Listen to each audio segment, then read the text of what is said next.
Yo, what's up, baby? This is Bert Watson, and you're listening to Radio MMA, because this is what they do and why they do it, baby, all night long, because they rolling hard, fast, and on the money. Okay, guys, welcome back to the show. Let's bring in Jeff. How's it going, man? Doing fantastic. How you guys doing? We're doing awesome. So yesterday we got some big news. Titan FC 35, headlined by Healy, taking on Rick Hahn in the main event. Just talk about this card. Man, this card is just stacked. I mean, Pat Healy against Rick Hahn is just, I think, a fight that has, you know, not only UFC ramifications written all over it, but I think it's the type of fight that fans, hardcore fans and you know, casual fans, both, can look at and just say to themselves, you know, this is going to be a barn burner. This is going to be a tremendous fight on both sides, and really want to tune in just to see that fight itself. Yeah, sure, man. Now, maybe not a lot of people know Rick Hahn. You know, he was in Bellator for a long, long time, and then he debuted for you guys a while back. Just talk about Rick Hahn.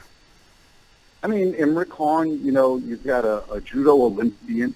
You've got a guy that went to the Bellator finals multiple times in two weight classes, 55 and 70. You've got a guy that's been, you know, at the most high level of athletics, you know, the greater part of his life. And this guy's accomplished massive things in MMA, and he's looking to take that title from Pat Healy and prove he's one of the best lightweights in the world.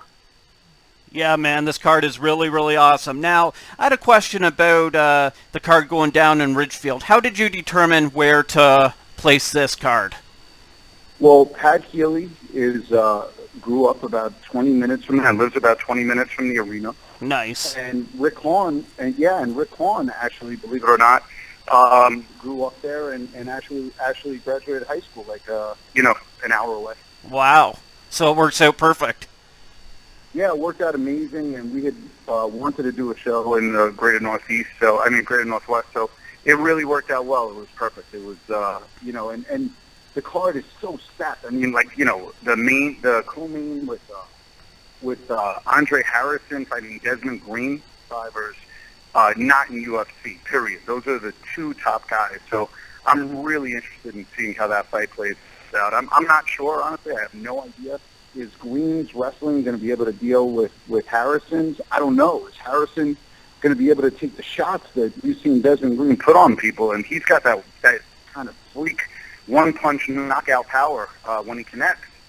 Is Andre going to be able to deal with it? I don't know. I just don't know, and I think the fight is just an incredible fight. Okay, Jeff, there's so many great MMA markets. Can you talk about possible future destinations? Well, we're definitely going to do the East Coast at some point, the Northeast. We're definitely going to do Montreal at some point. You know, we'll probably do another show down in Florida at some point next year. Definitely going to go back to Kansas City. I mean, there are great markets all over the country. I'd love to do California.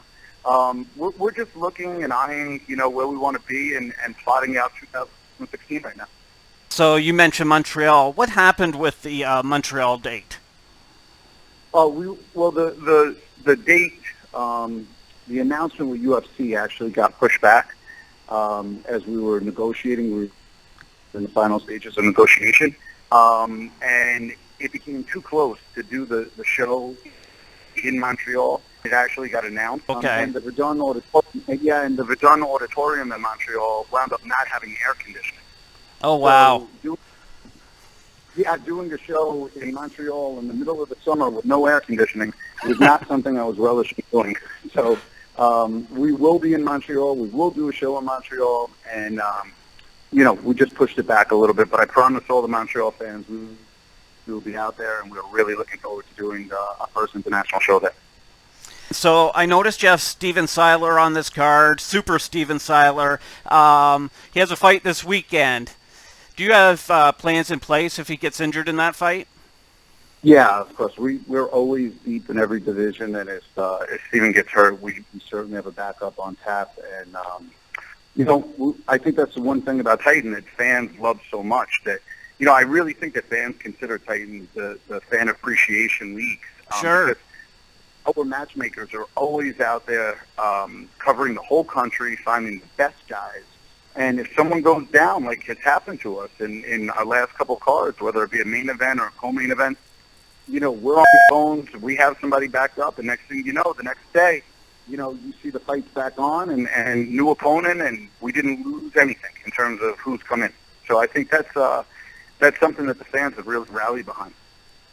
Looking back at Titan FC 34, from your overall assessment, how successful was the event?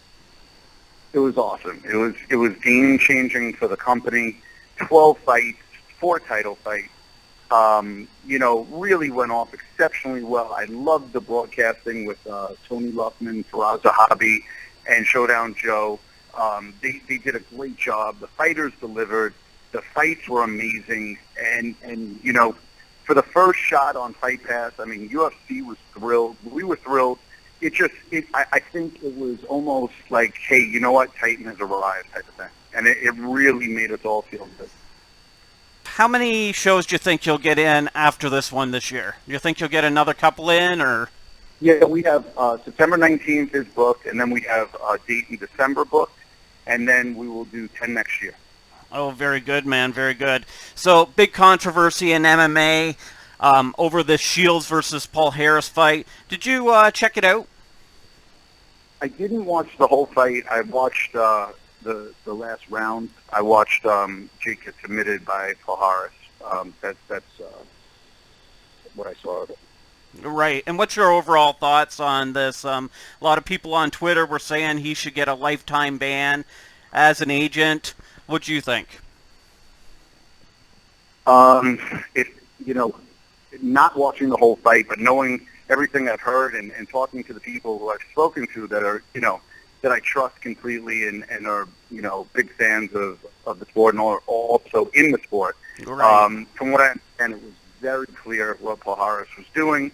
The submission was very clearly held on too long. And, you know, in my opinion, I think that World Series did the right thing, and they did exactly the same thing I would have done. Anything you'd like to promote before I let you go, or throw out your social media? Yeah, absolutely. Anybody can follow me at J Aronson Titan FC. That's JARONSON Titan FC on Twitter. I'm always giving out some tidbits, giving the fans some swag every once in a while. Please tune in to Titan 35, September 19th. If you're there in person, it would be unbelievable for you to come down, say hello, shake some hands. And to all the media like you guys, I appreciate all the support. And, you know, Titan is just getting bigger and better, and every card we move forward to that place that we want to be. Awesome stuff, man. Thanks for giving us the time. Thank you.